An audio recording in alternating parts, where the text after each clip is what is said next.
Mari kita menenangkan hati kita sebelum kita mendengarkan firman Tuhan. Anugerah dari Tuhan kita Yesus Kristus, kasih setia dari Allah Bapa, persekutuan Roh Kudus menyertai saudara-saudara sekalian. Mari kita berdoa. Ya Tuhan, kami rindu untuk mendengar kebenaran firman-Mu. Biarlah Engkau menguatkan hamba-Mu. Biarlah boleh menyampaikan kebenaran firman-Mu dan menjadi berkat bagi jemaat-Mu. Bersabdalah Tuhan, karena kami telah siap untuk mendengar. Di dalam nama Yesus kami berdoa. Amin. Saudara-saudara yang terkasih di dalam nama Tuhan kita Yesus Kristus, firman Tuhan yang menjadi perenungan bagi kita pada minggu hari ini, yaitu terambil dari Galatia pasal 2, ayat 16 sampai 20. Galatia pasal 2 ayat 16 sampai 20 dengan tema hidup dari, oleh, dan untuk Kristus. Saya membaca bagi kita. Kamu tahu bahwa tidak seorang pun yang dibenarkan oleh karena melakukan hukum Taurat, tetapi hanya oleh karena iman dalam Kristus Yesus. Sebab itu kami pun telah percaya kepada Kristus Yesus supaya kami dibenarkan oleh karena iman dalam Kristus dan bukan oleh karena melakukan hukum Taurat. Sebab tidak ada seorang pun yang dibenarkan oleh karena melakukan hukum Taurat. Tetapi jika kami sendiri, sementara kami berusaha untuk dibenarkan dalam Kristus, ternyata adalah orang-orang berdosa, apakah hal itu berarti bahwa Kristus adalah pelayan dosa? Sekali-kali tidak. Karena jikalau aku membangun kembali apa yang telah kurombak, aku menyatakan diriku sebagai pelanggar hukum Taurat. Sebab aku telah mati oleh hukum Taurat untuk hukum Taurat. Supaya aku hidup untuk Allah, aku telah disalibkan dengan Kristus. Namun aku hidup, tetapi bukan lagi aku sendiri yang hidup, melainkan Kristus yang hidup di dalam aku. Dan hidupku yang kuhidupi sekarang di dalam daging adalah hidup oleh iman dalam Anak Allah yang telah mengasihi aku dan menyerahkan dirinya untuk aku.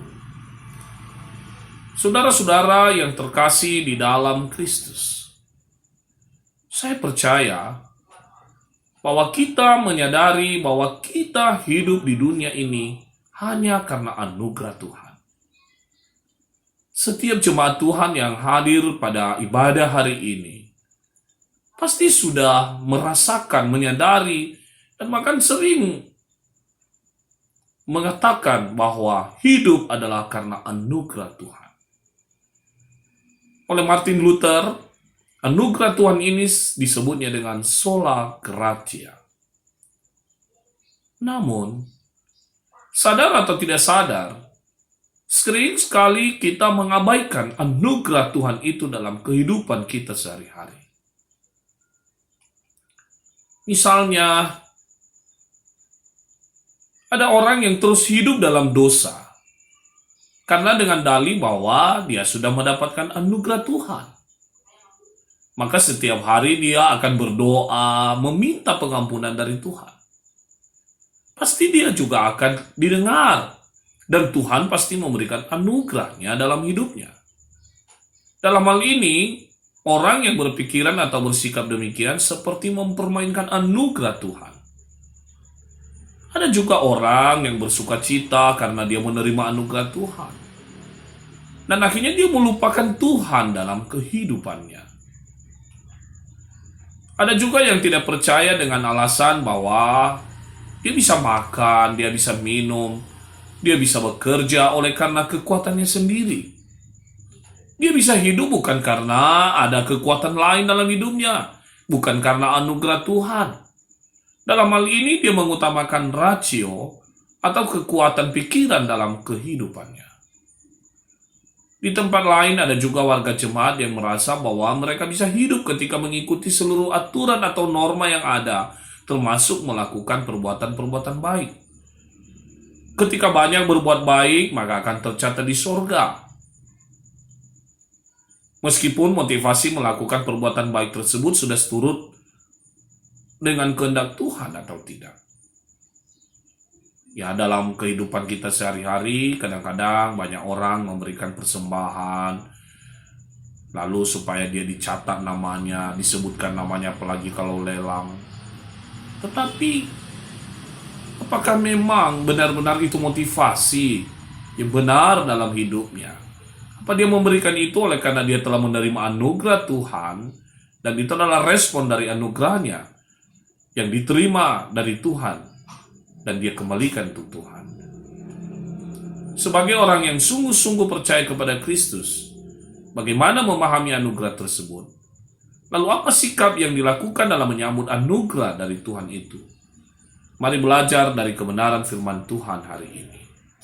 Saudara-saudara yang terkasih di dalam Kristus, firman Tuhan hari ini adalah jawaban Paulus kepada jemaat Galatia, di mana ada kelompok-kelompok tertentu yang meragukan kerasulannya sebagai pengikut Kristus. Selain itu, kelompok ini menghasut jemaat Galatia bahwa manusia bisa hidup dengan taat kepada hukum Taurat. Padahal jemaat ini adalah kebanyakan dari orang non-Yahudi yang kurang mengenal hukum Taurat. Dalam kebimbangan dan kekhawatiran dalam hal memilih antara mengikut Kristus dengan hukum Taurat atau mengikut Kristus tanpa hukum Taurat. Di dalam kebimbangan itu, firman Tuhan ini, Paulus datang dengan memberikan argumentasi atas persoalan yang muncul di tengah-tengah jemaat. Apa yang dilakukan oleh Paulus? Apa yang disampaikan oleh Paulus? Pertama, Paulus menegaskan bahwa manusia tidak dapat selamat oleh karena melakukan hukum Taurat. Di ayat 16 dan 19. Paulus menegaskan dirinya dulu adalah seorang yang taat kepada hukum Taurat. Benar, apa yang dikatakan oleh kelompok-kelompok Yahudi itu bahwa dia dulu adalah orang yang taat kepada hukum Taurat. Dia adalah penganiaya pengikut-pengikut Kristus. Dan jikalau kita membaca di tempat yang lain di Filipi pasal 3 ayat 5-7, dengan jelas Paulus mengatakan bahwa dulunya hidupnya adalah orang yang taat kepada hukum Taurat, bahkan sebagai penganiaya pengikut Kristus. Namun semuanya itu tidak membawa dirinya kepada sukacita, kedamaian, dan keselamatan. Bahkan Paulus mengatakan di ayat 19a, sebab aku telah mati oleh hukum Taurat dan untuk hukum Taurat. Sebenarnya secara logika, Paulus ini adalah orang yang tidak bisa diampuni. Pasti dia akan dihukum mati karena dia adalah orang yang menista ajaran pengikut Kristus dan bahkan kencang membunuh. Tetapi apa yang terjadi? Ini yang mau dikatakan oleh Paulus. Pada bagian yang kedua, Paulus mengakui bahwa kasih karunia Tuhan telah menyelamatkan dirinya. Dia telah mengangkat dirinya dari dosa. Dari hidupnya yang tidak benar menjadi hidup yang benar di hadapan Tuhan. Dan kasih karunia itu hadir secara langsung kepadanya dalam perjumpaannya dengan Paulus di perjalanan di Damsyik.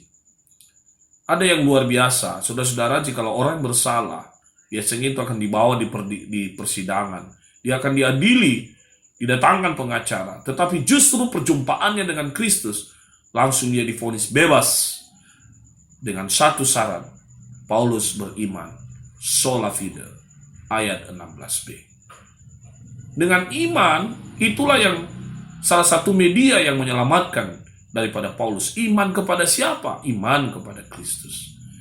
Yang ketiga, sekarang Paulus tidak mempersoalkan pembenaran atau grasi yang diterimanya. Justru sekarang Paulus hidup di dalam anugerah yang diterimanya dari Kristus dengan hidup seturut dengan kehendak Kristus. Beriman dan menjadi berkat, itu di ayat 20. Makanya dia mengatakan tadi bahwa aku hidup dan bukan hidupku lagi yang kuhidupi, tetapi Kristus yang hidup di dalam aku. Hidup dari, oleh, dan untuk Kristus. Saudara-saudara yang terkasih, bagaimana dengan kita?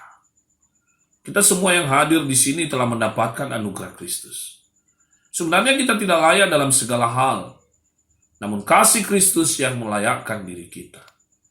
Terlebih-lebih di tengah-tengah masa pandemi ini, banyak pengajaran-pengajaran yang bisa mempengaruhi hidup kita untuk semakin menjauh dari Tuhan. Ada sebagian warga jemaat mengatakan bahwa mengapa kita tidak takut beribadah di gereja?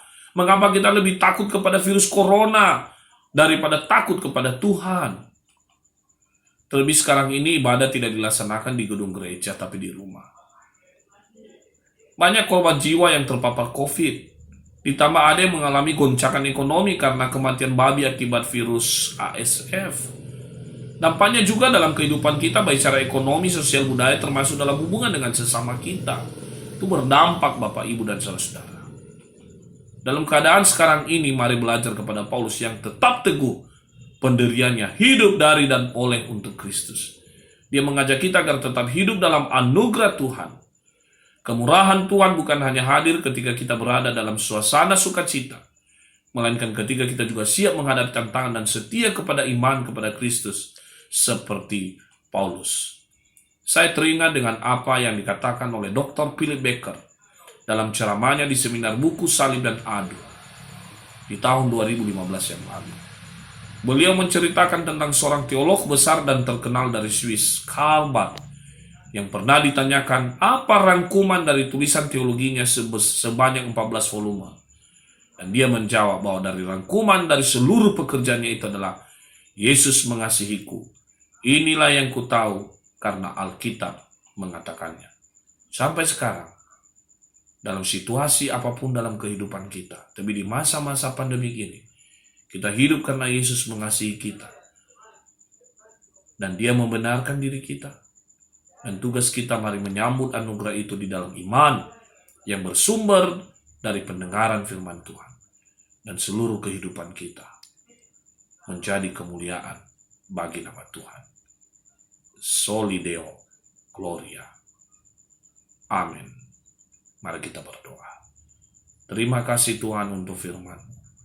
Biar firman ini boleh menjadi terang yang menuntun kehidupan kami untuk semakin setia dan beriman percaya kepada-Mu.